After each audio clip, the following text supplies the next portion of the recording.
Gus, nyambung Gus. Gak bahaya tak Gus. Terus ngeten Gus. Katakanlah saya berdiri, duduk, bersila dan sebagainya. Kemudian di hati ini mengimani aku Allah.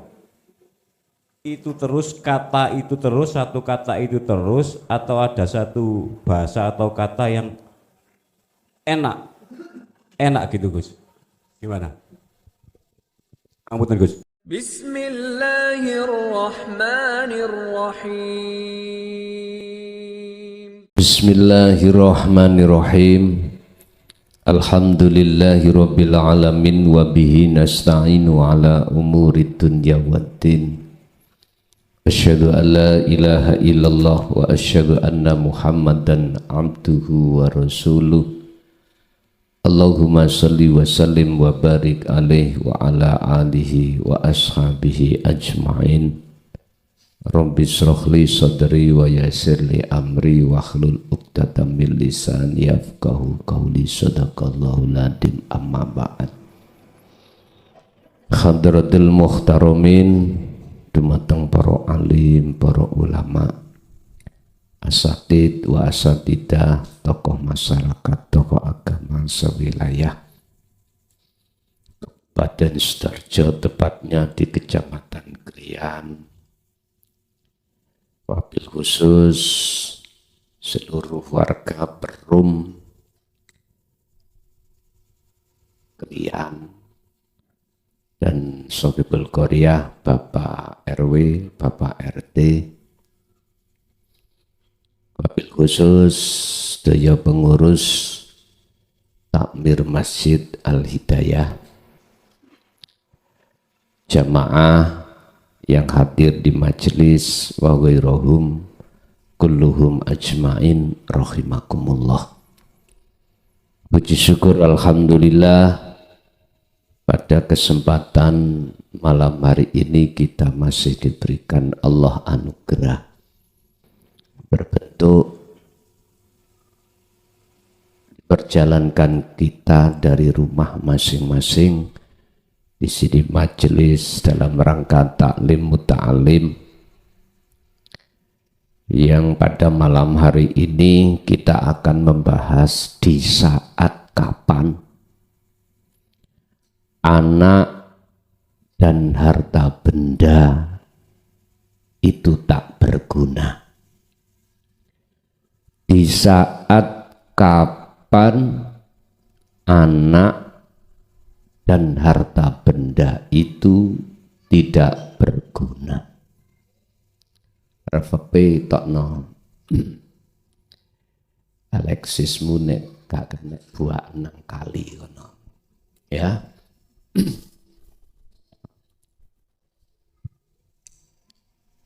Ini tinggal kita memandang dari kacamata basyariyah atau basiroh. Midele kurang ono cekak nyulingan.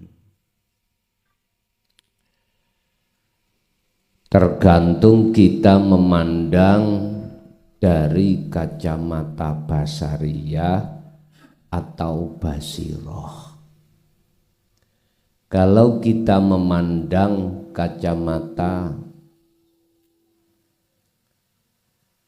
basyariyah, tentu besok kalau yaumis sa'ah, hari kiamat sudah datang, baru di saat itulah anak harta benda tidak berguna. Kalau kita memandang dengan kacamata basiroh sekarang, di saat ruh atau hatimu sudah bisa masuk di alam akhirat ini. Sebab alam dunia dan alam akhirat itu dikatakan ada batas atau tidak tergantung jenengan. Dan ini tidak ada batas bagi ahli syuhud. Nggak bisa, nggak ada. Lihat, kita kaji di dalam surat Asy-Syu'ara ayat 88 sampai dengan ayat 91. Bismillahirrahmanirrahim. Yauma ing dalem dina layan fa'u kang ora bisa manfaati. Dina apa? Dina sing di yaum, masa yang mana yang tidak ada manfaat, apa malun bondo wala banuna lan yo ora manfaat apa piro-piro sapa piro-piro anak. Di saat kapankah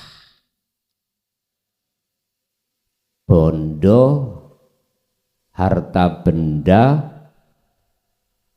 dan beberapa anak itu tidak bermanfaat.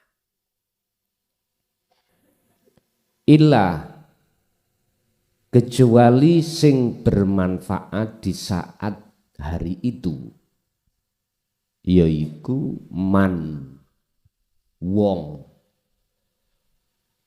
ata kang iso teko sapa man Allah ing Gusti Allah. Oleh teko biqalbin salimin, dengan hati yang selamat. Ini Bapak Ibu, kalau kita memakai kacamata basyariah golongan am, golongan kita syariat, besok tidak ada yang bisa untuk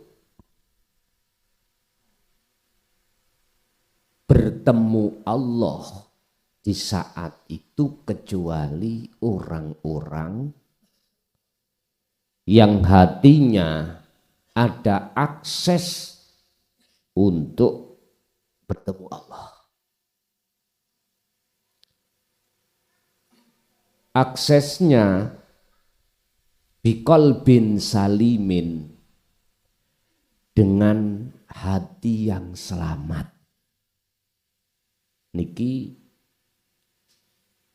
biqalbin salimin itu adalah, maksudnya adalah akses yang di sini hati yang sudah bebas dari ketergantungan hawa nafsu. Hati yang sudah bebas atas ketergantungan hawa nafsu. Hawa nafsu yang dimaksud di sini adalah pengakuan atas diri kita sebagai makhluk yang wujud, makhluk yang punya kehendak, makhluk yang punya kekuatan, makhluk yang punya hidup, makhluk yang punya ilmu, makhluk yang punya pendengaran, penglihatan, dan lain sebagainya. Ini dituangkan di dalam sifat ma'ani, kudrat irodah, ilmu hayah, sama basor kalam. Sing disebut nafsu di sini adalah pengakuan dari sifat ma'ani 7 itu dalam diri kita. Niki yang disebut nafsu. Sebab Allah dawuh dalam ayat lain, innahu sak temene nafsu. Lakum keduwe sira kabeh iku aduun mungsuh mubinun kang nyoto. Nafsu iku sesungguhnya mungsuh kamu yang nyata. Nyatane nafsu tatkala dalam hati masih ada muncul iman atau rasa kalau kita yang bisa melakukan pendengaran, penglihatan, pengucapan, kekarepan, kehidupan apapun. Kalau dalam hati masih ada indikasi makhluk yang bisa itu, yaitu adalah nafsu. Lah bikol bin salim, ini hati yang sudah bebas dari itu. Hati yang sudah terbebaskan dari pengakuan-pengakuan itu. Makanya ilaman Allah. Itulah orang-orang yang hatinya ada kekarepan untuk marek ketemu Allah. Dan ini tidak lepas dari akses untuk bertemu Allah. Dan ini anugerah yang terbesar, Pak. Hati panjenengan ada keinginan untuk bertemu Allah, ini anugerah yang besar. Belum bertemu padahal, anugerah. Lebih besar anugerah yang seperti ini di mata Allah daripada anugerah jenengan jasmani iki diwenehi Allah pabrik pitu. Duwe pabrik odol iku pitu. Duwe pabrik kutang ya pitu. Odol ambek kutang lan gandeng to Pak iki. Nggih. Odol-odol pun dadi siji pun. Walaupun omsetnya pabrik itu dalam 1 bulan 2 miliar, masih lebih mulia di sisi Allah anugerah. Ada hati keinginan untuk ketemu Allah. Dan ini tidak sembarang hati, tidak sembarang orang. Cilikna piye iki kok anune iki aja ana ngongi ngeten.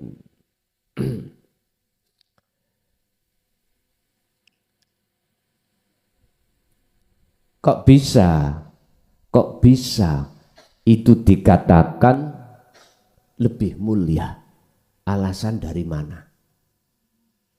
Padahal umumnya orang kalau ekonomi seret, utangnya akeh, susah, tak ngoten nggih.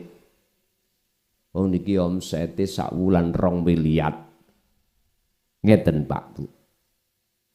Walaupun omset pabrik odol-odol kutang mang ya, sampai iku bahkan 1 bulan badine tok niku lho 5 miliar.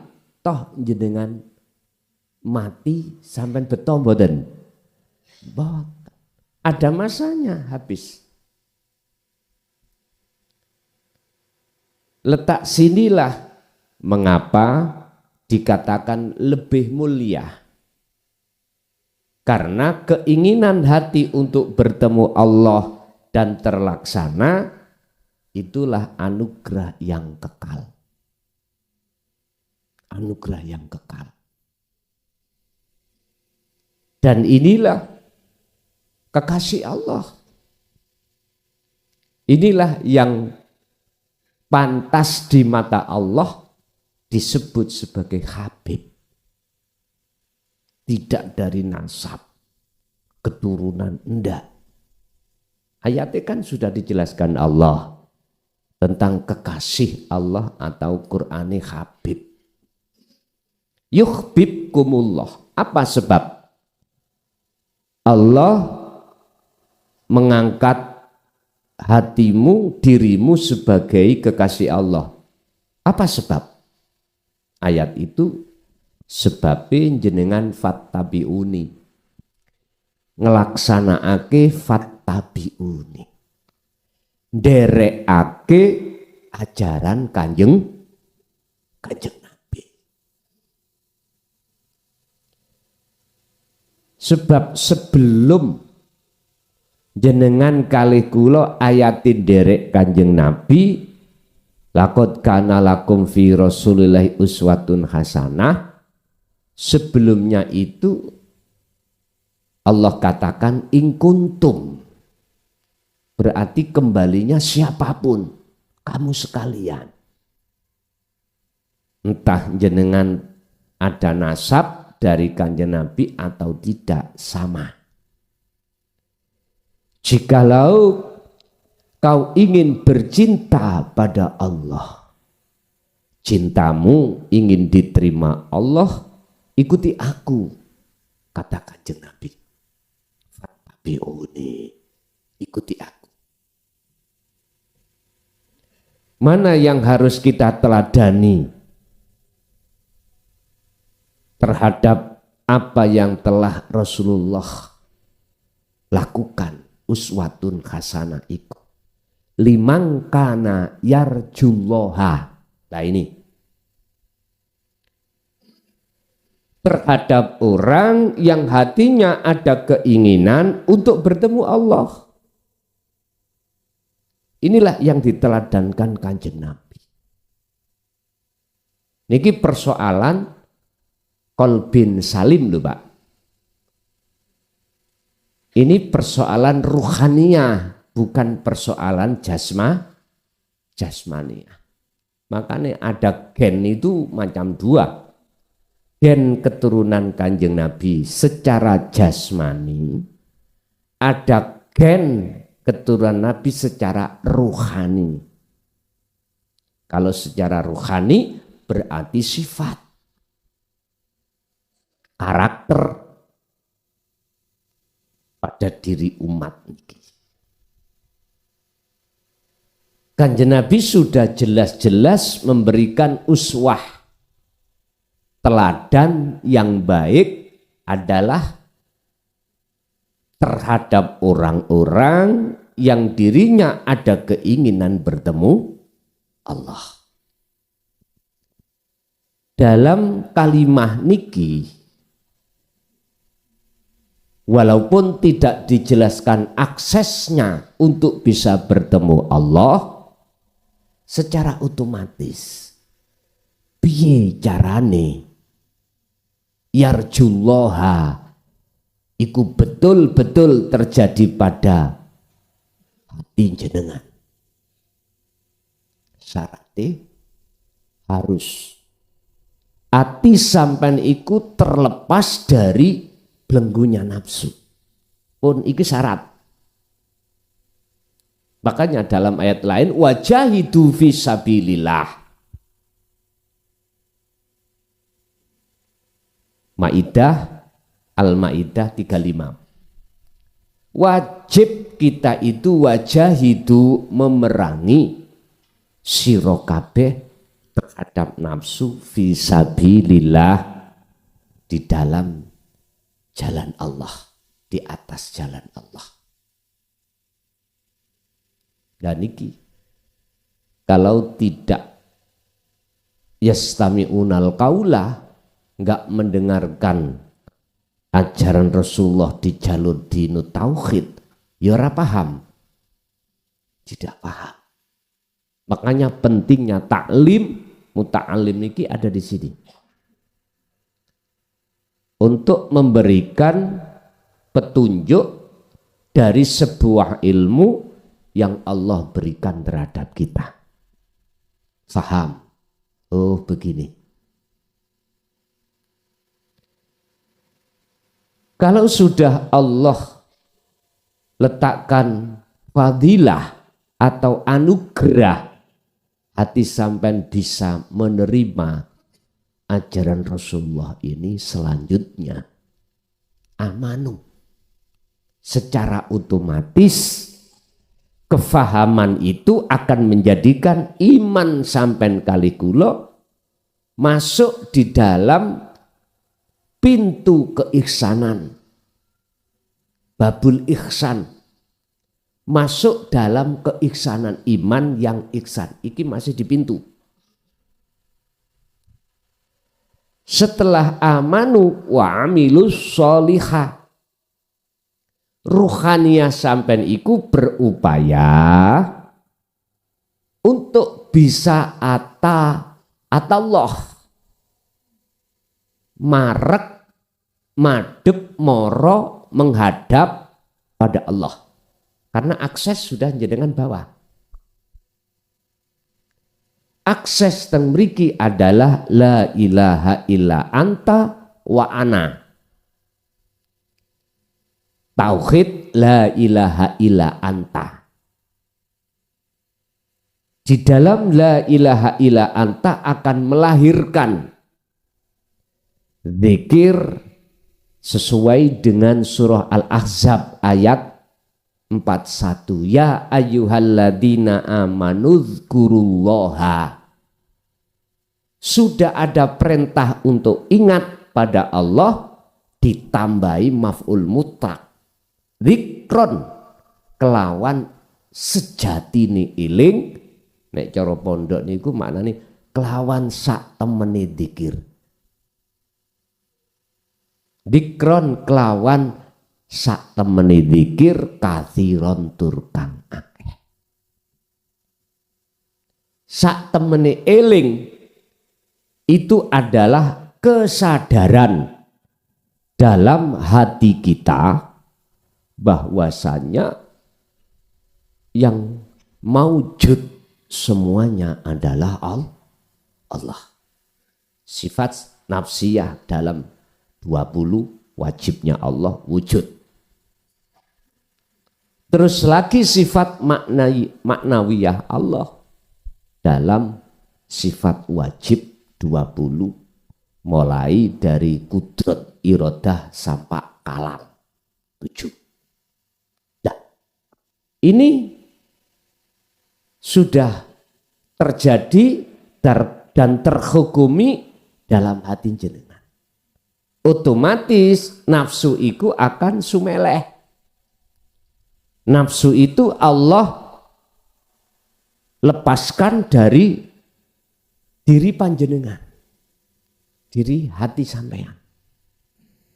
Akhirnya jenengan tidak pernah ngaku inna sholati wa nusuki wa mahyaya wa mamati iku lillahi rabbil ngalamin. Semua dimilikan Allah.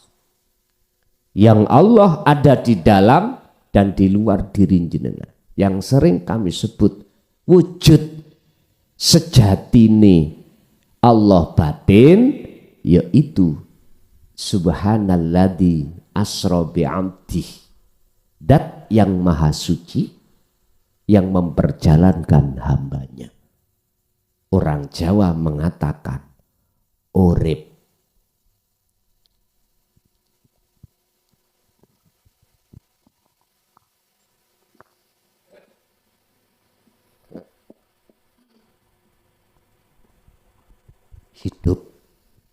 Hidup Indonesianya.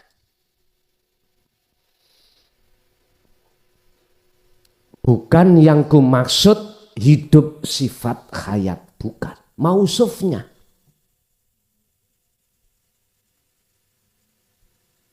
Ini yang dimaksud.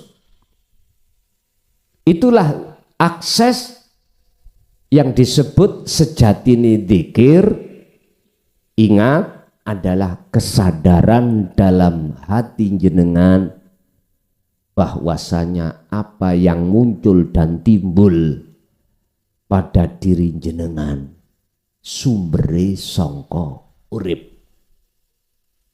mboten dari makhluk. Niki pun akses. Inilah akses jenengan ini. Allah meletakkan anugerah pelepasan rantai nafsu. Akhirnya Anda disebut sebagai budaknya Allah, bukan budaknya hawa nafsu. Karena ruhaniyah jenengan sudah merdeka, sudah lepas dari pengaruh nafsu, yang nafsu mempengaruhi kita lewat syahwatut dunya. Udah lepas. Gini ki yang dimaksud ayat ilaman atallaha. Inilah yang bermanfaat atau yang sih kanggo tadi malun wabanun tidak berguna. Yang berguna hanyalah ilaman atallah, kecuali orang-orang yang hatinya ada respon untuk ingin ketemu Allah. Lah nek wis ketemu Allah disebut qalbin salimin, itulah hati yang selamat. Ada yang maknani hati yang sudah pasrah pada Allah, salim, pasrah. Ada yang maknani seperti monggo sak kerso. Yang jelas ini adalah orang-orang yang Allah jadikan sebagai kekasihnya disebabkan ngikuti proses apa ajaran kanjeng Nabi. Inilah sebetulnya yang pantas diceluk Habib. Tapi mereka beliau-beliau yang seperti ini gak mungkin dia ngaku-ngaku gak mungkin. Gak akan pernah. Justru beliau sembunyikan. SK dari Allah iki beliau sembunyikan. Mboten mungkin dikeler, mboten mungkin. Tahu dikeler nggih? Dituduh-tuduh ke ora. Justru beliau-beliau itu memberikan saran terhadap kita supaya kita nderek ajarani kanjeng Nabi. Di situ. Karena apa? Siapapun panjenengan tatkala sudah dinyatakan Allah qalbin salim, jenengan mesti loh. Ada sifat rohim terhadap orang dekat jenengan. Apakah istri, apakah suami, apakah anak, apakah saudara kandungan jenengan. Itu mesti. Cuman saja mau ngomong takut tidak diterima. Akhirnya nanti akan menjadi cekcok. Lah ngoten nggih. Cekcok. Akhirnya jenengan pilih diam. Lho mboten apa-apa. Tapi wonten sing nekat wis. Prei koreng. Kata anak Surabaya, prei koreng. Dilokne, dicaci, dihina, jenengan ridho ikhlas menerima. Karena memang butuh proses, Pak. Orang itu olehnya tidak mau menerima jangan disalahkan. Karena butuh proses dulu. Tak langsung ujak-ujuk dipaksa untuk harus diterima, nggak boleh, nggak boleh. Lah, miturut kacamata basiroh terjadi sekarang, tidak menunggu besok apa yang dikatakan kacamata syariah, kacamata hakikah. Sekarang Anda akan bisa masuk di alam akhirat untuk bertemu Allah. Ruhaniyah. Makanya biqalbin salimin. Lah teladane Kanjeng Nabi, mengapa kita kedah harus mempunyai keinginan bertemu Allah yaumal akhirah? Sebab ning ngarep sampean iki lho, apa? Di selaput alam dunia ini ada alam akhirat. Tentunya wadakarallaha kathiron. Jenengan tidak boleh mbaeno pentingnya berzikir. Liman kana yarjullaha wal yaumal akhirah wa dzakarallaha katsiran. Iku teladannya Kanjeng Nabi miturut surat Al-Ahzab 21 itu tadi. Bapak Ibu hadirin, kalau jenengan menunggu kacamata syariat besok sementara sampai di dunia ini keadaan ainul basiroh meripati ati sampai kali kula masih terhijabi terhadap Allah, ya jangan harap jenengan akan ketemu apa sing dikarapno miturut pandangan syariat. Nggak akan. Ada dalil, ada hujahnya. Allah mengatakan sing sapa wonge, barang siapa saat di dunia mata hatinya masih gelap kepada Allah, maka di akhirat pun juga begitu. Mangkana fi hadhihi a'ma fahuwa fil akhirati a'ma wa adallus sabila. Al-Isra 72. Bapak Ibu hadirin jamaah rahimakumullah. Terus solusinya bagaimana? Jenengan harus yastami'unal qaula lalu fayattabi'una aksanahu. Ikuti Kanjeng Nabi dan berlakulah sesuai dengan petunjuk apa yang Rasulullah yang Allah sampaikan lewat Kanjeng Nabi di dalam Al-Quran itu. Ilmu, amal, istiqomah. Pun nikilah jalan wasilah wa ilaihi. Wasilah jalan yang harus kita lakukan.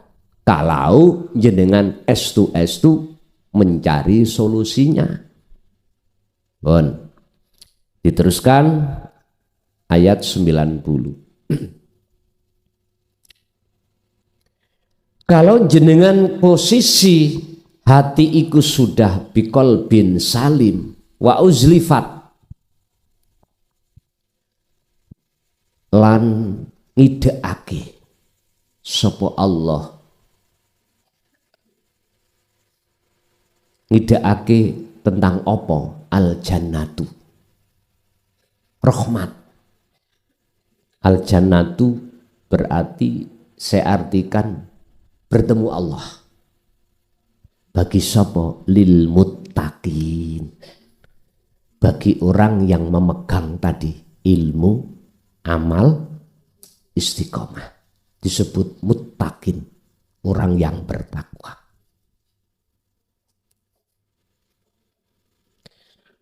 Didekatkanlah hatimu, ruhaniyahmu terhadap rahmat. Yang maksudnya rahmat di sini adalah bertemu Allah. Inilah puncak anugerah. Puncak anugerah yang termulia. Wabtaghi fima ataqallah darul akhirah.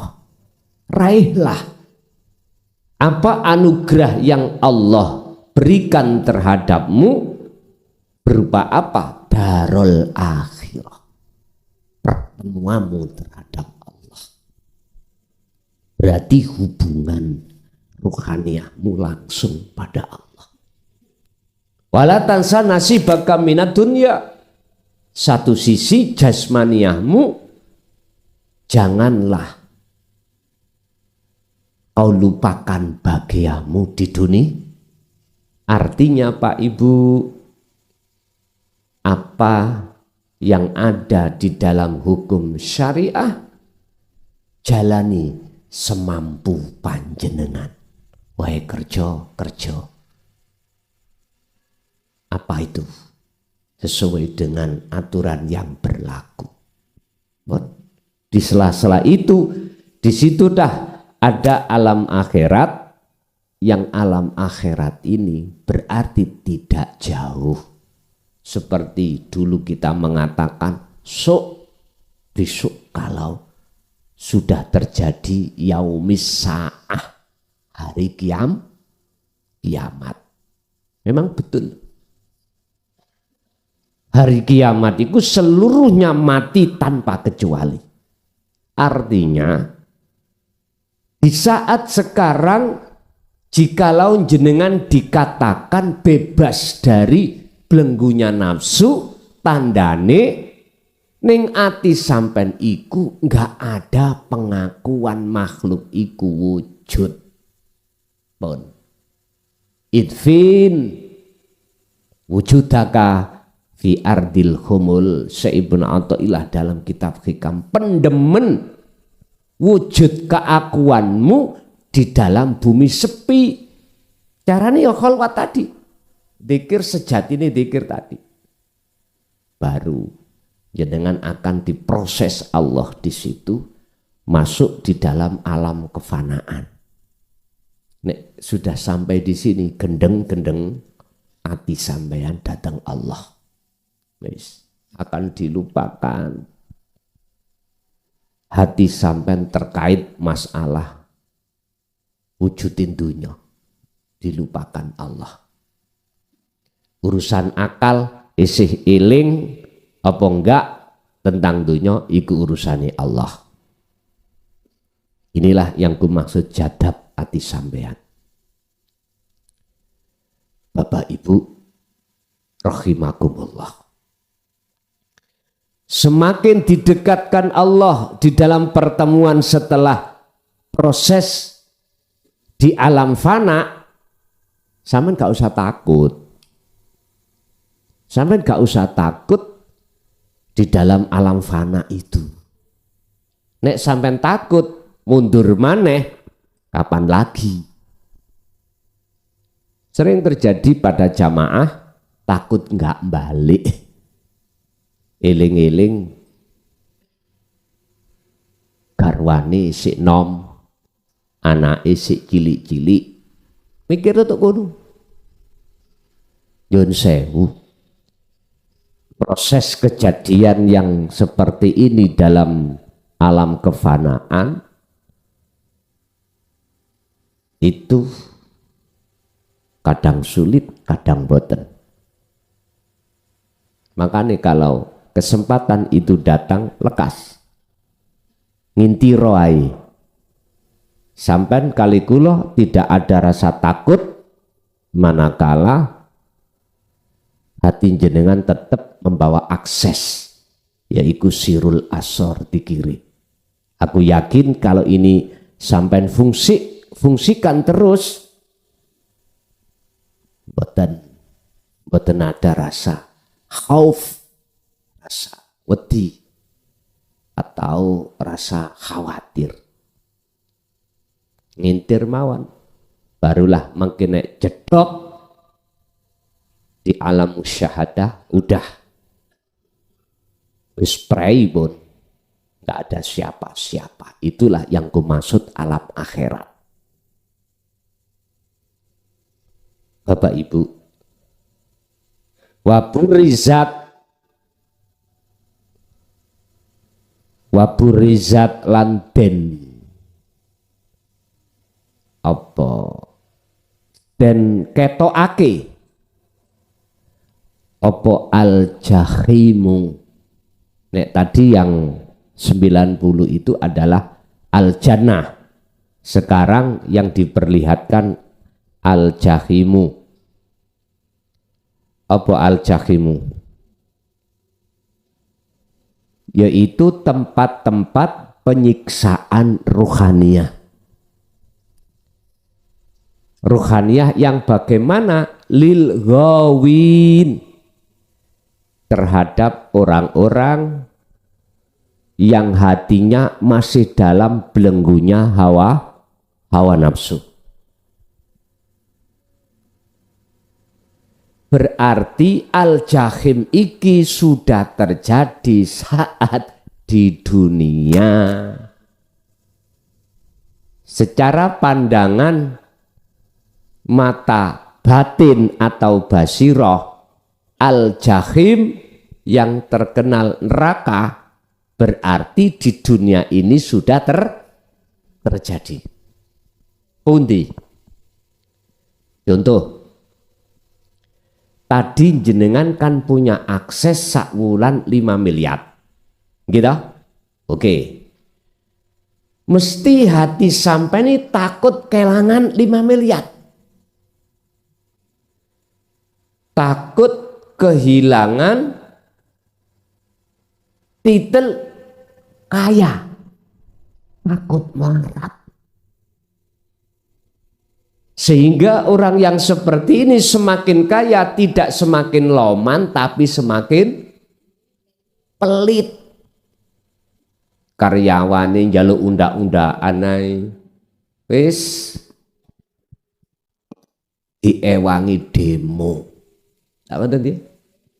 Padahal nyon sewu. Labanya sudah besar.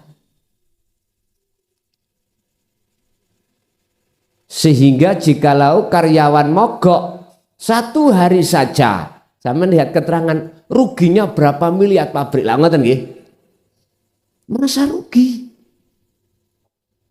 Omsetnya itu biasanya 5 kok mung 2, iku rugi. Biasanya iku badi 5 miliar kok badi 2 miliar, iku termasuk rugi bagi mereka. Saya juga ngerti dalane ya opo kok rugi. Padahal iku badi. Bapak Ibu hadirin jamaah rahimakumullah.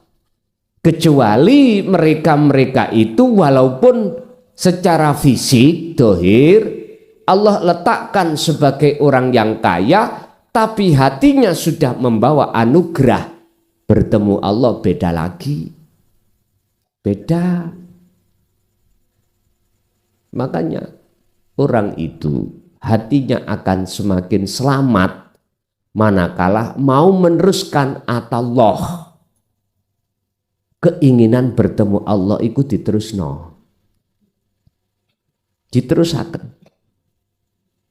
Nek boten diterus nih, nggak ada tindakan jenengan kali kula untuk kholwat.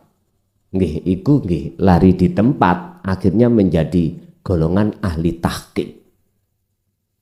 Ahli tahqiq iku ahli paham ilmu hakikat tapi ora gelem laku.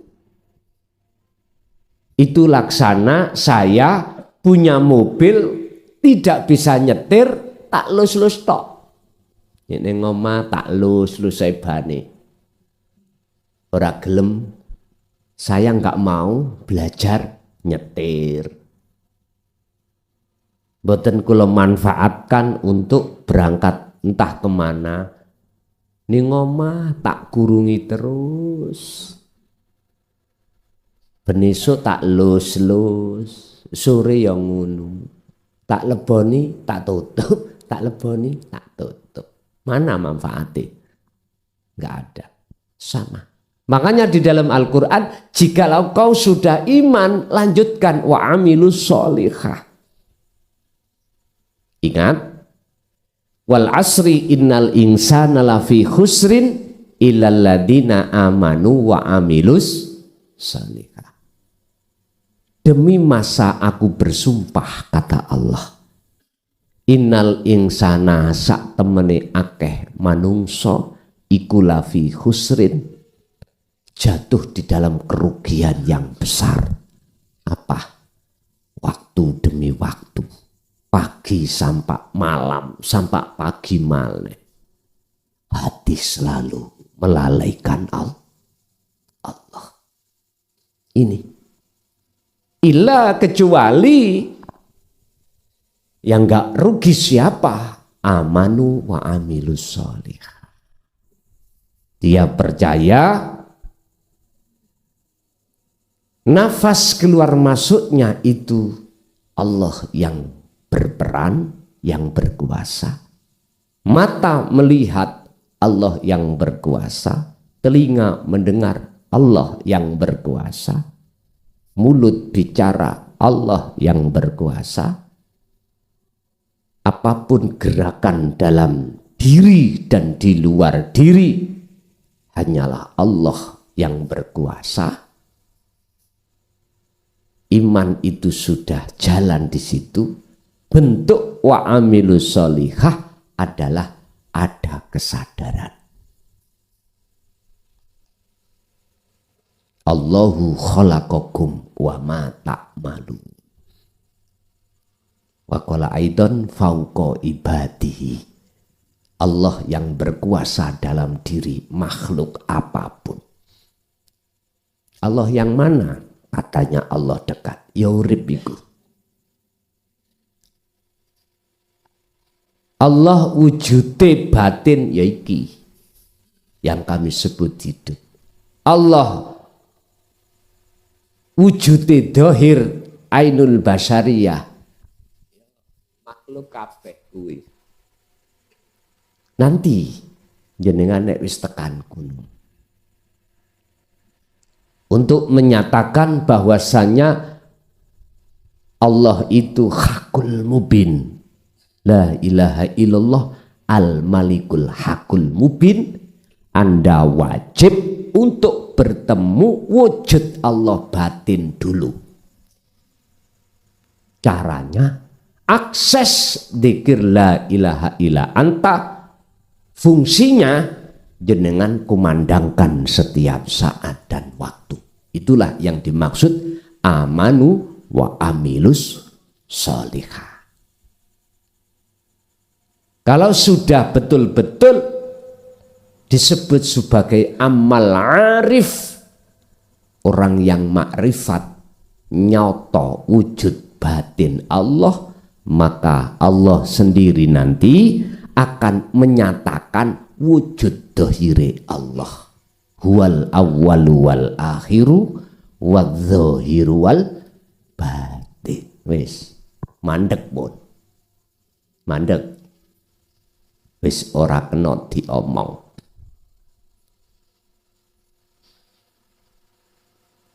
Dan itu mestinya harus terjadi pada diri seseorang. Kalau sudah terjadi, itulah yang Allah maksud dalam ayat tadi, biqalbin salim. Biqalbin salimin, hati yang selamat. Bon. Inilah detik-detik Anda sudah masuk alam akhirat, inilah dikatakan yauma la yanfa'u malun wala banuna. Anak-anak dan harta benda itu sudah tidak berguna. Lahir sampean kali kula gembul anak, lahir sampean kali kula gembul bondo, Tapi batin sampean mung gembul Gusti nggih niki. Itulah yang disebut fid dunya hasanah wa fil akhirati hasanah. Terus mana yang harus diutamakan? Yang harus kita cari di antara dua itu? Miturut surat Al-Qasas ayat 77 adalah ruhaniyah. Wabtaghi fima ataqallah darul akhirah wala tansa nasibaka minad dunya. Urusan hubungan ruhaniyahmu datang Allah iku yang paling utama. Di saat-saat jasmaniyahmu itu berhubungan dengan urusan dunia. Ini Anda tidak akan bisa terprovokasi, terpengaruh dengan kebiarin dunya nek sampean iki wis tau dadi iwak sing urip ning jero laut. Bendina gembul banyu asin tapi rasa iwake mboten terasa asin. Pun niku kesimpulane. Bapak Ibu, bukan perkarane anak dan harta itu enggak penting, tetap iku penting.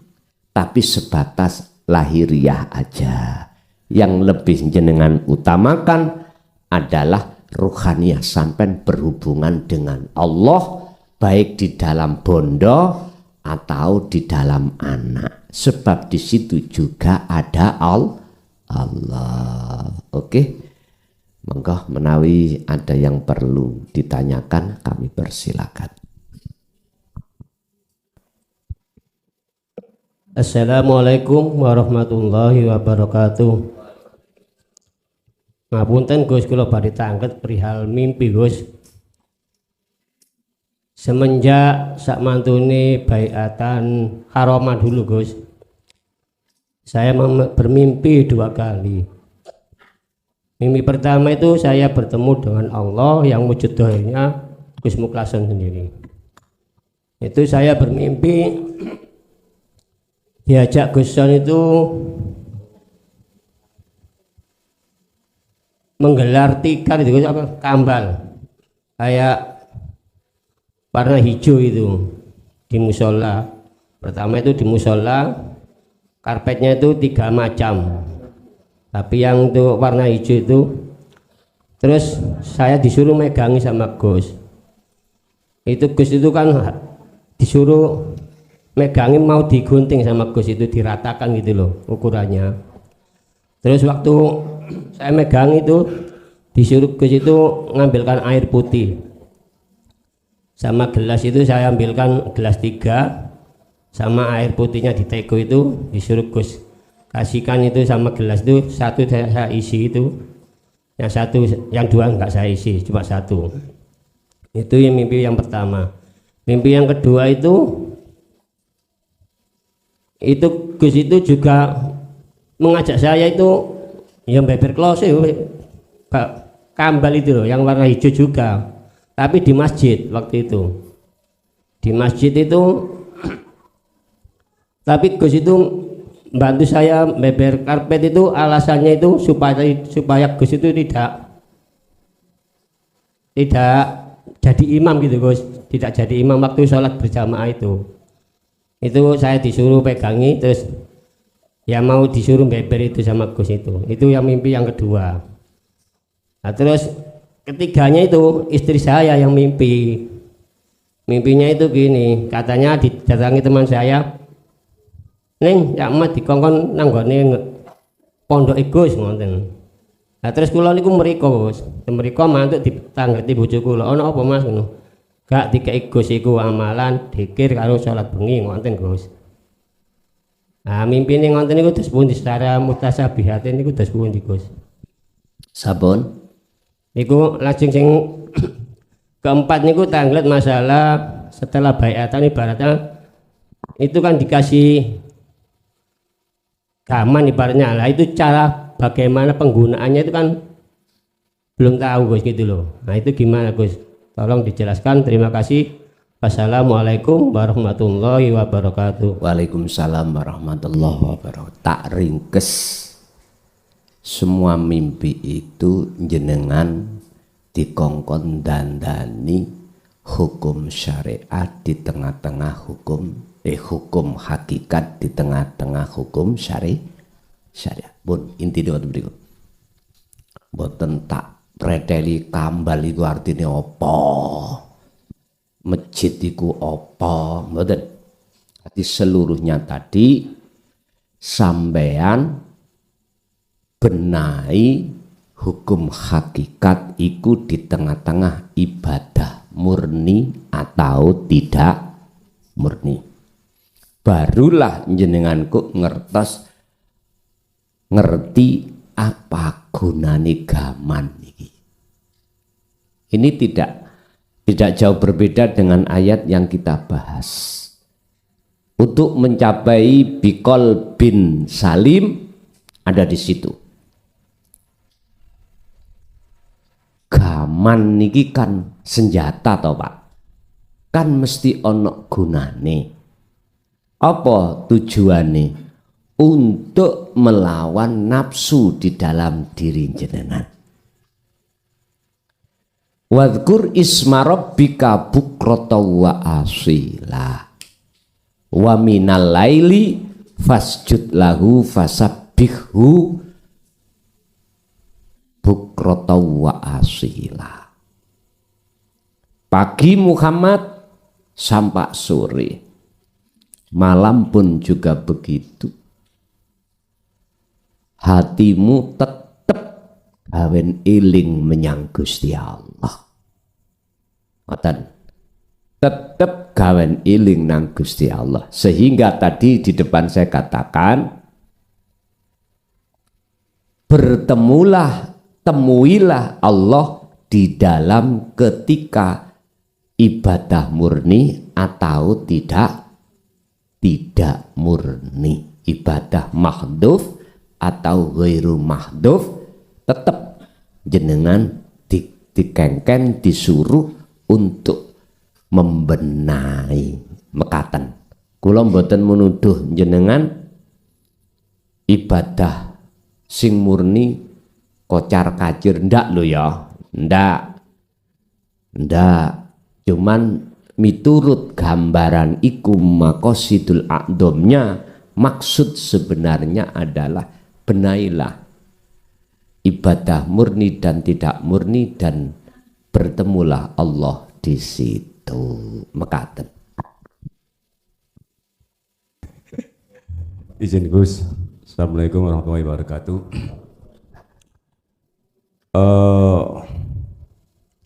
Akses kunci dzikril asrar ini kan kunci paling utama.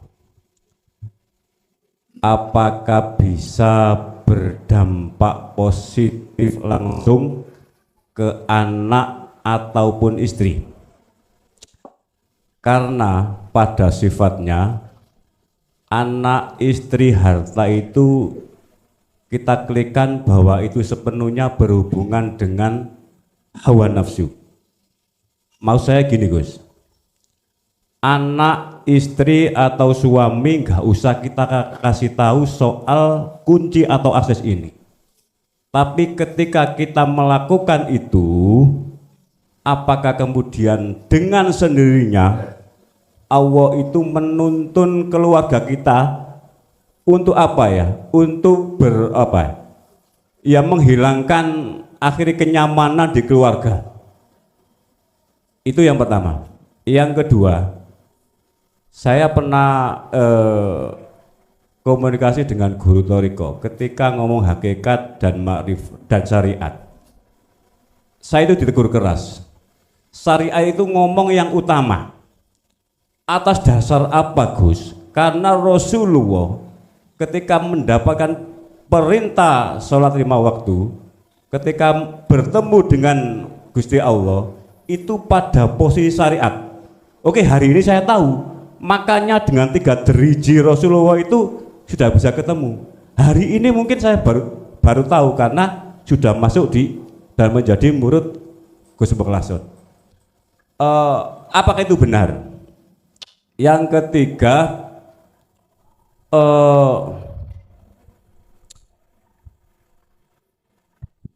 diulang yang kedua tadi. Yang kedua, saya pernah komunikasi dengan guru Toriko. Maksudnya benar dan tidak yang syariat bahwa itu tetap di puncak antara hakikat dan marifat. Atas dasar apa yang tadi Rasulullah ketemu Gusti Allah tadi. Yang ketiga, kholwat saya, dzikir asal saya itu acak-acakan, Gus. Mohon dikasih sebuah klik yang tepat ketika saya duduk bersila, Gus ya. Kemudian saya mengikrarkan, mengimani bahwa nafas itu masuk, keluar masuk, kemudian yang mengalirkan darah, yang menjalankan, yang membuka, yang menggerakkan dan sebagainya, itu kan itu, mengklikkan itu. Kemudian mengklikkan bahwa makhluk ini tidak wujud, tapi itu masih acak-acakan, Gus. Apakah ada satu titik yang cukup, hidup Allah, Tuhan yang Maha Esa, Allah Subhanahu wa Ta'ala, yang kita klikkan di hati kita, yang mengimani di diri kita, sehingga pas gitu, Gus, sehingga nggak muter dan nggak acak-acakan. Terima kasih. Assalamualaikum warahmatullahi wabarakatuh. Waalaikumsalam warahmatullahi wabarakatuh. In aroda syai'an ayyakula lahu kun fayakun. Apakah anak istri itu nanti bisa mengenal Allah sementara kita diam aja untuk tidak memberitahukan? Gusti Allah lamuno ngarepake saged mboten? Maklum gini iki, maklum. Tadi pertanyaannya kan di situ. Cukup saya saja yang melakukan yarju ilallah. Proses perjalanan untuk menuju dan bertemu Allah, istri anak tidak saya kasih tahu apakah nanti anak istri itu bisa untuk bertemu Allah. Jawabannya ini, apabila Allah tidak menghendaki Anda untuk bertemu, walaupun Anda melakukan pertemuan, tetap nggak bisa. Apalagi anak istri. Sebab apa Allah tidak menghendaki pertemuan? Sederhana. Karena dalam diri kita masih ada pengakuan makhluk. Gak bisa. Apalagi mereka yang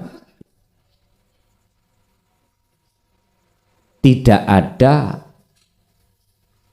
keinginan untuk bertemu Allah.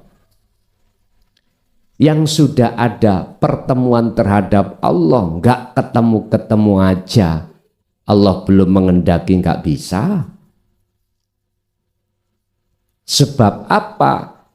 Kehendak bertemu pertemuan itu tidak terjadi. Simpel jawabannya, karena di dalam hati kita masih ada wujud kita.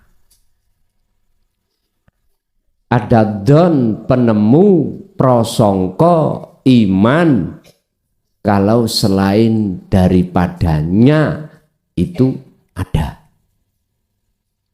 Bon, satu. Yang satu tak jawab dua. Ketika panjenengan sudah lepas diri, disitulah detik-detik yang dikatakan pertemuan.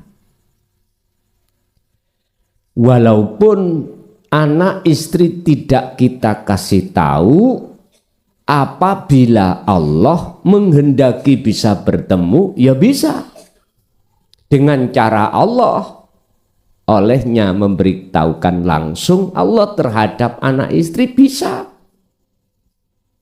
Tapi ini dijawab dari syariat tetap nggak iso Pak. Iya kalau zamane Kanjeng Nabi dan Rasul langsung Allah yang didik. Kita maklumi. Karena kita yang ada di syariat menganggap Allah itu jauh. Di sana, di arsana. Beliau duduk di singgasana. Tapi kalau kita jawab dari sisi hakikat, Allah itu dekat kok pada siapapun. Allahumma akum wa aina ma kuntum. Allah itu beserta Anda. Sering Allah sampaikan dalam Al-Quran itu kalau Allah dekat. Cuman untuk menjawab dekat itu yang bagaimana. Ini terbatas. Kita yang masih ada di golongan umum, gak bisa jawab. Karena memang pengetahuan masuk di dalam bahrut tauhid gak ada. Wa idza sa'alaka ibadi anni fa inni qaribun. Muhammad, jikalau hambaku bertanya tentang diriku, jawablah aku ini dekat. Ternyata zaman sekarang ya urip iku ning awakmu yang selalu melayani kita. Setiap saat Allah melayani kita. Hanya perkara nafas saja.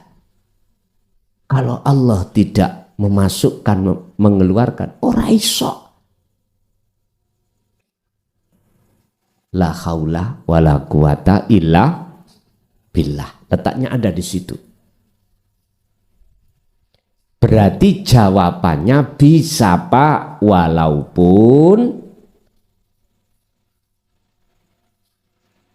tidak panjenengan kasih tahu apabila Allah menghendaki bisa dengan cara Allah sendiri. Berarti kuncinya di mana? Kehendak Allah. Kita pun tidak akan bisa bertemu Allah jikalau tidak dikehendaki Allah. Berarti intine ketika kita ada kemauan berarti harus menetapkan kemauan Allah. Kita bisa melepaskan diri dari belenggunya nafsu yang melepaskan juga Allah. Begitu seterusnya. Satu. Nomor 2 terkait masalah syariat gandeng nang makrifat. Syariate wong syariat iku Pak gak podo ambek syariate wong hakikat. Gak sama. Artinya apa? Gini. Apa syariate wong syariat? Yo iki perilaku dohiriyah. Dohir jasmani. Di situ hukumnya cuma 2. Larangan dan perintah. Mana larangan tinggalkan, mana perintah jalankan, berarti sesuai dengan hukum syariat. Iki syariati wong syariat, urusan madhab Anda ikut mana terserah.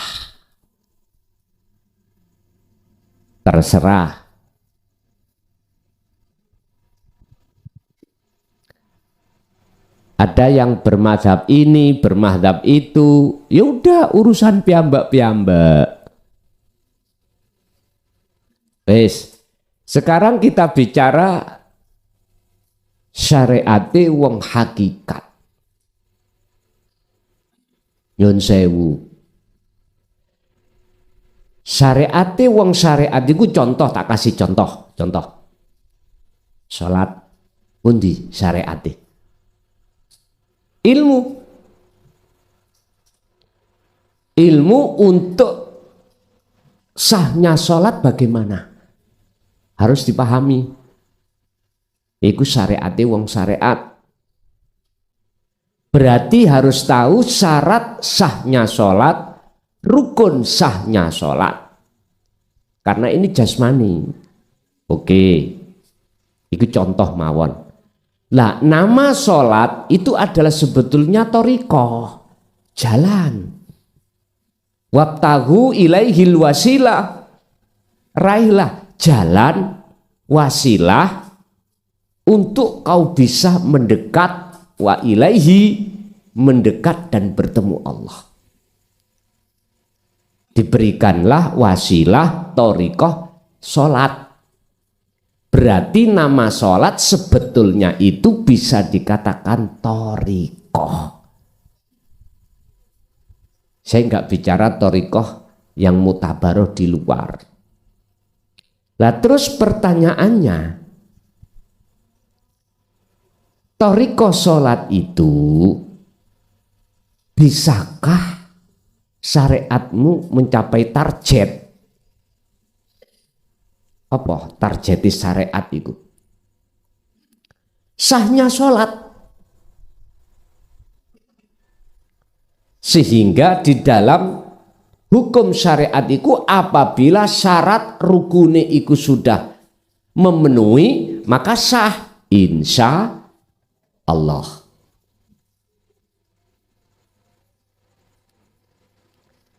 Kalau menurut saya sih tujuannya apa?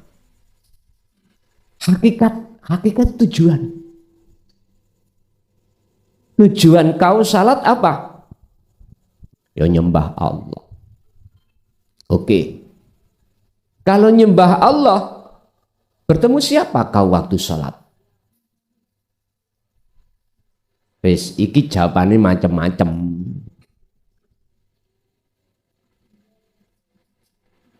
Sedangkan hakikat syariat hakikat adalah ilmu untuk mengetahui tujuan. Itulah yang disebut bil huda wa dinil haq. Petunjuk dan ilmu tauhid. Ini untuk meluruskan hakikat atau tujuan Anda yang disebut syariat. Thoriqahnya mana? Ahli tahqiq atau ahli hakikat ini semua aktivitas. Makanya disebut wama umiru illa liya'budullaha, dan tidak diperintah kamu itu kecuali menyembah Allah dengan mukhlisina lahuddin, ikhlas dalam beragama. Artinya ikhlas ini lepas dari pengakuan. Nah, ini kalau dibimbing ilmu hakikate yang disebut ilmu syariat itu gaduh Pak. Gaduh itu clear. Tujuan kita sholat adalah menyembah Allah.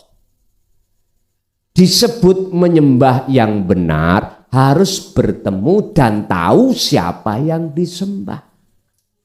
Bahkan di dalam hadits qudsi Allah katakan, janganlah kau menyembah namaku, sifat datku jangan, tapi sembahlah aku. Ya sudah, kalau kita masih ada di syariatnya syariat, nggak akan mampu Pak masuk di ranah sini, nggak akan mampu masuk di ranah aku, ini nggak mampu. Di tauhid la ilaha illa ana boten mampu kalau kita masih tetap di la ilaha illallah dan la ilaha illahua. Mestinya harus tenggelam di dalam bahrut tauhid la ilaha illa anta, barulah bisa la ilaha illa ana. Lah, syariat hakikat ini nanti kalau sudah dikatakan bertemu pun parkir.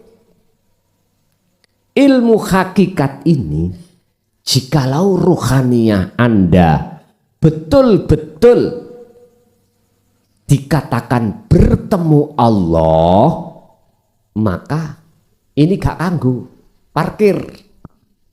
Sebab wujudnya hakikat, nyatane hakikat disebut makrifat. Contoh, jenengan dari rumah tadi mempunyai tujuan ke sini. Apa? Taklim kita. Oke. Syariatin jenengan sepeda. Torikoi macam-macam. Sepeda boleh, syariati mobil boleh, sepeda panjang, syariati macam-macam. Torikoi ya macam-macam, terserah. Lah, ketika nyata no tujuan hakikat sampai sudah ada di sini, inilah yang kusebut makrifat. Mana tadi syariati hakikat? Parkir toh? Sampean parkir. Sepeda diparkir. Jalan sudah Anda lewati. Sehingga dikatakan fa'buduh, itu adalah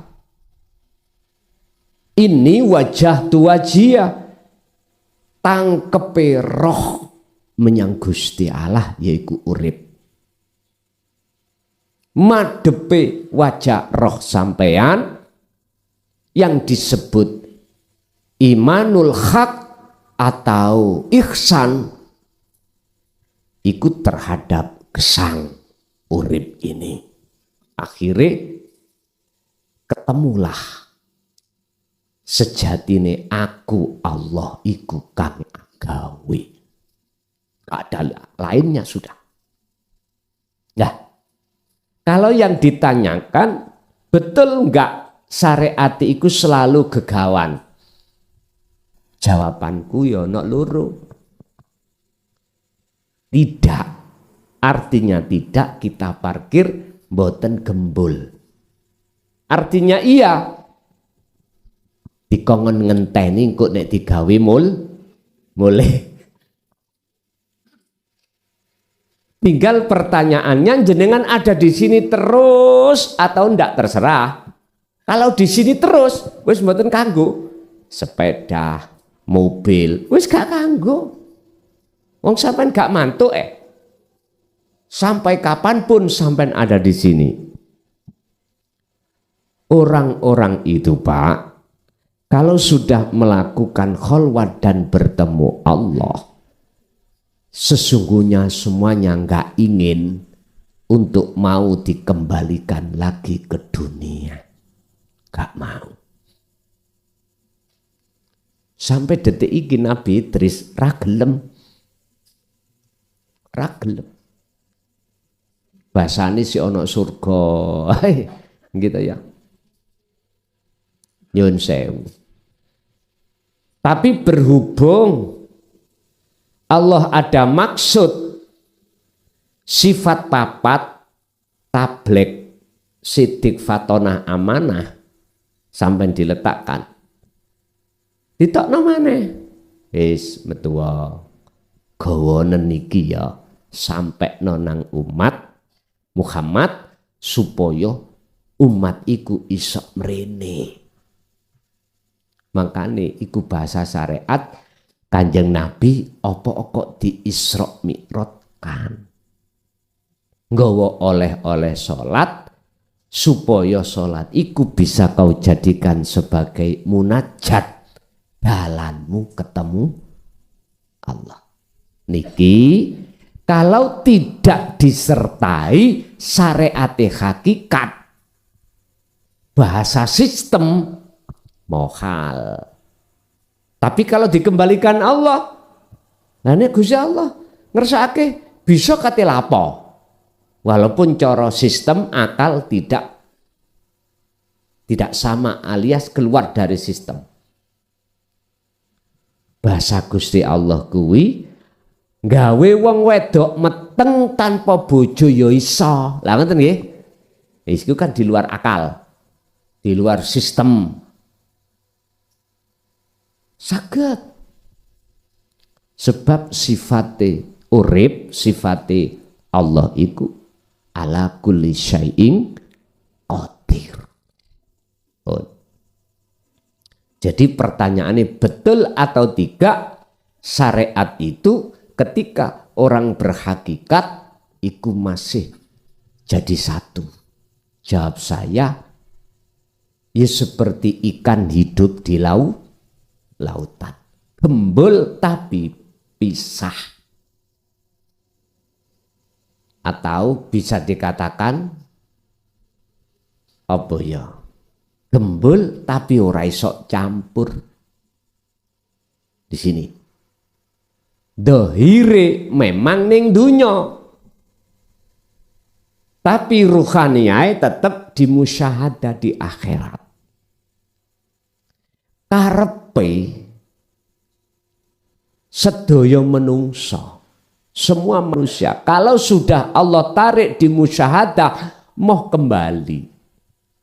Karena apa? Karena nikmatnya antara hidup di dunia dan di akhirat, jenengan iki sudah tahu perbandingan di antara dua. Ya gak mungkin jenengan iki mau kembali. Tapi berhubung ada hukum sunatullah sifat papat tadi, maka Rasulullah menurunkan secara jasmani iku ning dunya supaya nyampekno apa risalah yang telah beliau terima dari Allah. Cuman saja kita sebagai umat iku kebanyakan tidak mau mendengarkan seruan Allah lewat Kanjeng Nabi. Akhirnya ampun heran, wong sing wis mlebu thariqah pada umume sedikit sing gelem naik menuju pemahaman syariat hakikat. Padahal itu awal proses anugerah yang Allah berikan untuk bertemu Allah. Makanya saya boleh tanya pada panjenengan, sama enggak dengan apa yang telah kami alami? Artinya ketika kami berthariqah tanpa hakikat, waktu suluk, waktu khususiyah, muter-muter koyok gilingan gandum, boten saged. Sampai puluhan tahun wusul nang Allah tidak pernah.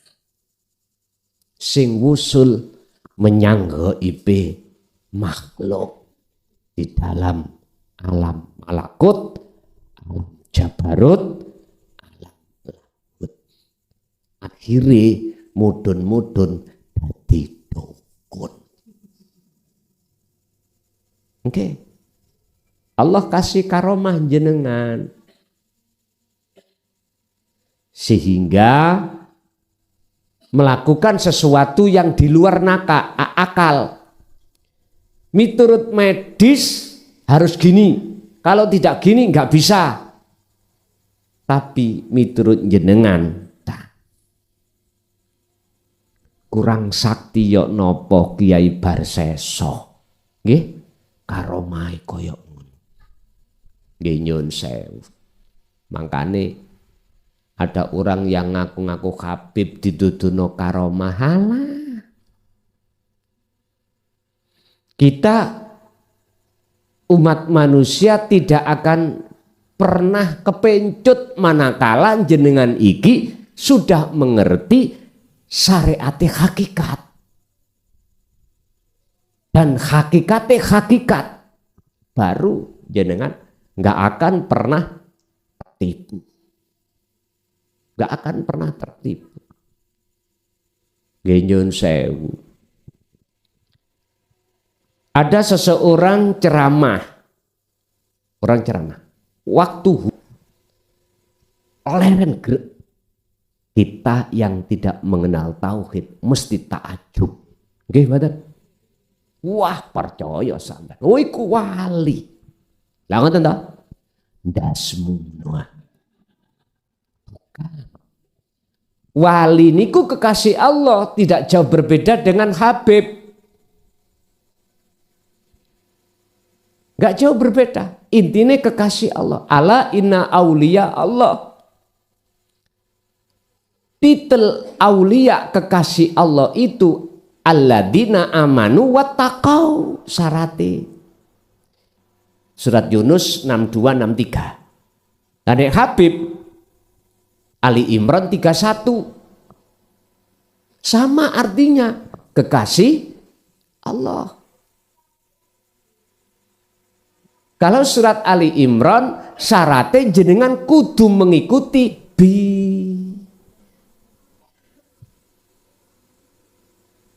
Gak malah justru ngaku-ngaku duwe sapaat dulu. Nggih nyuwun sewu. Mereka berpendapat luwih alim, luwih mulya di mata Allah Habib siji katimbang 70 kiai pribum. Lah ngoten nggih. Iku piye makalah iku? Adalah orang-orang yang sudah makrifat. Ngoten lho niku. Lah pertanyaane mereka makrifat adalah orang yang tidak makrifat pada Allah. Loh, kok bingung aku? Lah ngono sampean ya. Orang yang kelangan orange wong makrifat itu. La khaufun 'alaihim wa lahum yahzanun. Sifatnya Rasulullah bagaimana? Niku kembang buah. Jadi dilihat dari buah. Sesuai enggak? Berupa kembang perbuatan jasmania.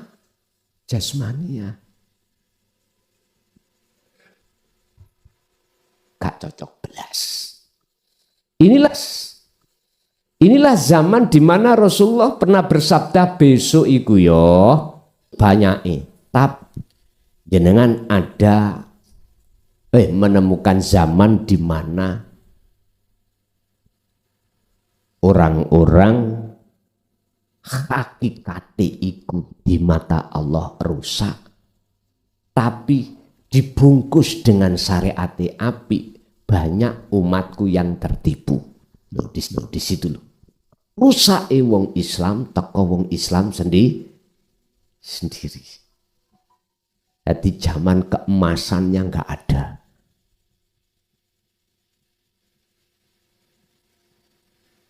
Bapak Ibu, kembali kepada pertanyaan tadi. Sing nomor pinten wae? Bener yo ono salahe. Letake bener dos pundi? Kalau syariate iku mau kudu katut kegawan, bangsa dohir. Buktine orang-orang yang sudah mencapai makrifat dia masih juga melakukan hukum syariat. Tapi secara rohaniahnya dia tidak ada di situ. Sehingga bahasane ndonga tapi rohab bukan meminta. Terus yang nomor 3 lupa aku. Iya, Gus. Kemblakraan. Iya, ngapunten sangat Gus, soal karomah. Perjalanan spiritual jenengan yang sakti luar biasa dan mungkin hari ini lebih sakti. Bahasa ngawur saya, apa yang salah Gus? Piye. Nah, perjalanan spiritual. Ya napa? Mungkin ya gampang menyembuhkan orang, menahan hujan dan sebagainya, Gus. Apa yang salah? Itu kan ya kehendak Allah, itu kan yang diberikan Allah, itu kan yang kita klek minta dirustui Allah. Bahasa ngawur saya itu Gus. Terima kasih. Sebelum keempat, letak salah benar itu dalam hati kita. Jikalau kita belum Allah, belum menghadap bertemu Allah, mesti dalam hati ngaku. Ini letak bahayanya. Ini. Dan inilah kalau boleh saya katakan, saya ini ngaku-ngaku Tuhan. Saya ini secara tidak langsung mengatakan ana rabbukumul a'la. Akulah Tuhanmu yang lebih mulia, dengan bentuk mengharapkan pujaan jenengan. Itu pasti, Pak. Saya mengatakan pasti karena memang kami pernah ngalami dadi wong bejat nang Allah.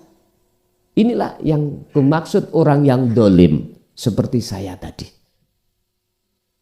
Dolim banget.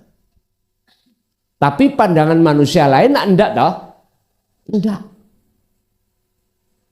Saya tidak bisa mengatakan ini kehendak Allah. Enggak bisa Pak, hati saya. Lesan bisa, tapi hati mesti ngakoni saya. Inilah letak bahaya. Dan ini tidak bahaya tatkala diri kita keakuan itu fana. Berarti tidak hanya lesan mengatakan kehendak Allah, tapi rohaniah juga kehendak Allah. Kalau seperti ini enggak ada masalah. Enggak membahayakan bagi saya, hati saya, juga enggak membahayakan panjenengan. Kok bisa enggak membahayakan panjenengan? Panjenengan yang mana? Panjenengan yang diarahkan untuk terhadap wujudi Allah, bukan wujudi klason, mekaten. Makanya perlu tauhidkan di situ, mengahadkan Allah. Disinilah Pak mengapa 20 tahun kami kubur dalam-dalam hati ini. Memang betul semua kehendak Allah, cuman lihat posisi hati kita ada di mana. Kalau ditakholi bahaya, kecuali ditajal tajalli. Mekaten. Itu yang nomor 3 tadi. Oh, glikesirul asrafon. Sistem ketemu Allah itu ada 2. Wasilun dari bawah naik ke atas. Ya, inilah sistem yang dilakukan oleh tabi'ina sholihin yang mengikuti sistem Rasulullah. Ada sistem kedua, majedubun dari atas turun ke bawah. Wah, ini cepet ini. Tapi ya benjut kabeh. Wong ngerutuh Artinya ya apa gini. Kita harus berani nanggung risiko. Kita harus berani.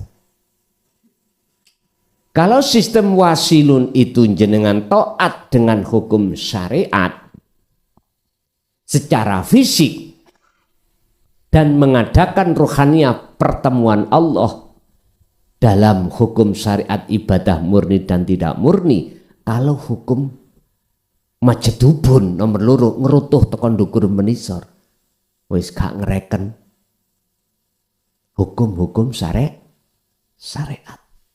Langsung jenengan iku bisa Anda lakukan alladzina yadhkurunallaha qiyamau, berdiri, wa qu'udan, duduk, wa ala junubihim, Ali Imran 191, dengan berbaring. Jadi sampai mau ngadeg longguh berbaring. Wong do jungkar-jungkir sampai ndak. Sampai gur ngadeg kae, sampai sholat dengan di musala ngawat kotok. Nek gak ngono longgo tok. Nek ngono berbaring, nek gak ngono berbaring tok. Tapi hati sampean langsung innani anallah.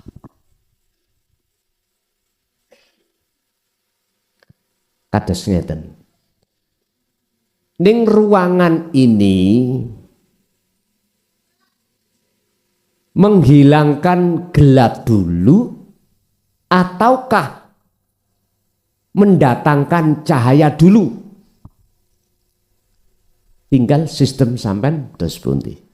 Kita bertemu Allah, memfanakan keakuan dulu selain Allah, dan ataukah langsung mengisbatkan Allah dulu? Kalau mengisbatkan Allah dulu, akunya Allah dulu, langsung tanpa proses tahali, langsung tajal. Niku nek sampean takok sing cepet. Intine ning ati sampean iku menetapkan aku iki Allah. Wis proses aku makhluk yang digerakkan Allah mboten enten. Proses tahali tidak ada dari taholi. Asalkan taholi pengakuan keakuan hamba yang dzikir. Setelah itu tahali, proses di mana menghilangkan keakuan hamba. Aku isok dikir sebab didikirna Allah. Wis gak kathik, langsung tajali yo aku iki Allah. Cepet nggih? Monggo. Niku nek sampean pengen tahu tip cepet langsung ketemu Allah yaitu. Tapi resikone loh ya, dampaknya pada orang-orang, lebih-lebih anak istri kita yang tidak ada di situ protes. Lawang ini, Bu, Gusti Allah juga nomangan.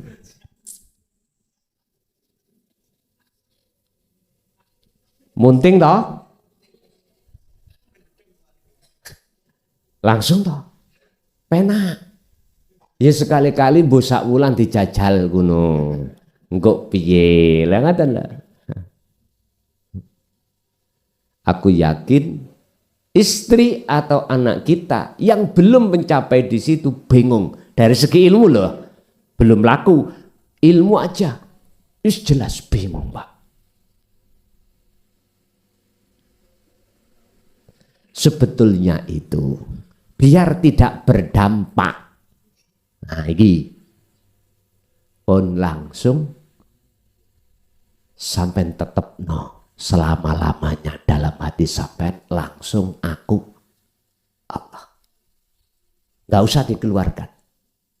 Dampaknya biar tidak terlalu tinggi. Tapi mesti sampai kok kebanyakan secara dohir wis gak ngereken. Gak ngereken apa yang menjadi aturan syariat wis gak ngereken. Sampai cukup mengikuti, hanya mengikuti apa kehendak urip di dalam hati sampean. Itulah wong Jawa ngarani tutno karepe ati. Nah iki rungokno dawuhe ati. Niku maksudnya ana kono, tapi enggak dijabarkan. Enggak dijabarkan. Nggih. Lanjut, masih ada?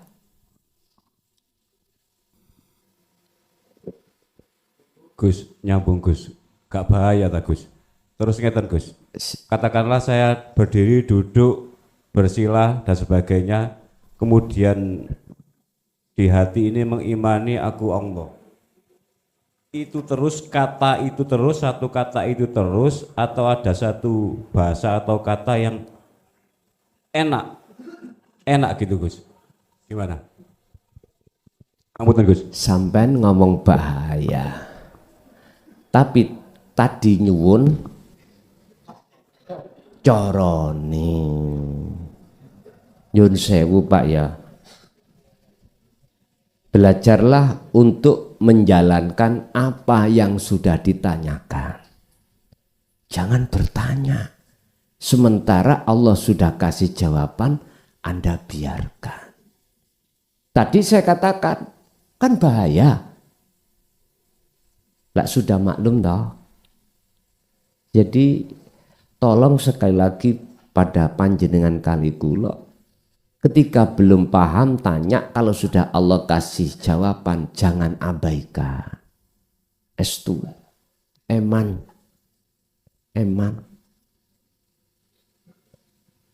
Oke, lanjut.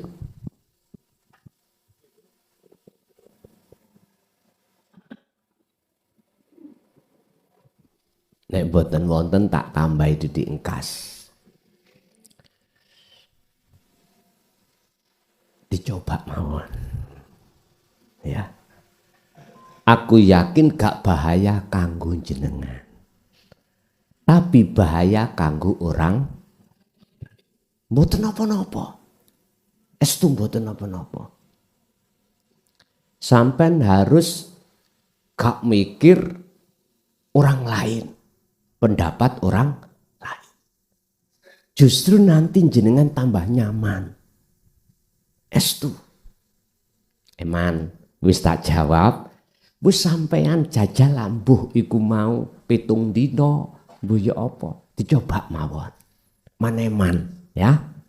Pun. Ibu wonten? Wonten enten? Pun. Bapak Ibu hadirin matur suwun atas atensinya, pertanyaannya yang sudah masuk. Ingat, memang benar kita yang tanya, tapi sebetulnya jawaban untuk semuanya. Jangan dianggap pertanyaan satu untuk yang bertanya, ndak. Sebetulnya itu untuk semua kita. Paham Pak Bu nggih? Wis mugia dados ilmu ingkang manfaat, barokah terhadap kehidupan kita dan keluarga kita ila yaumiddin. Lahumul Fatihah. Alhamdulillah telah kita simak bersama kajian dari Kiai Haji Mukhlason Rosyid atau Guson, pengasuh Pondok Pesantren Miftahul Ulum Jaya Baru. Beliau beralamat di Jalan Perjuangan, Dusun Glonggongan, Desa Sumbertebu, Kecamatan Bangsal, Kabupaten Mojokerto, Jawa Timur.